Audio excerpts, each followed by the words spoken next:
CJP social मीडियावरून प्रसिद्ध झालेल्या कॉकरोच जनता पार्टी हिने दिल्लीतल्या जंतर मंतर येथे 6 जून रोजी आंदोलन केले। त्या आंदोलनाचा मुख्य उद्देश हा शिक्षण मंत्री धर्मेंद्र प्रधान यांचा राजीनामा तसेच शिक्षण व्यवस्थेत सुधारणा, परीक्षेत पारदर्शकता हा होता।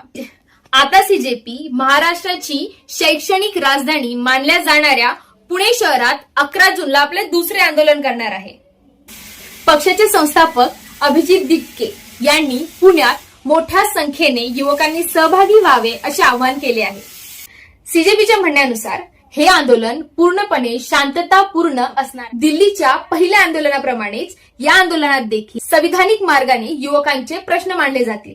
आता पाहायचे आहे की दिल्लीतल्या आंदोलनानंतर पुण्यातल्या आंदोलनात किती प्रतिसाद मिळतो आणि सरकार याकडे कसे पाहते। सीजेपीचे आंदोलन युवकांना न्याय मिळवून देईल का?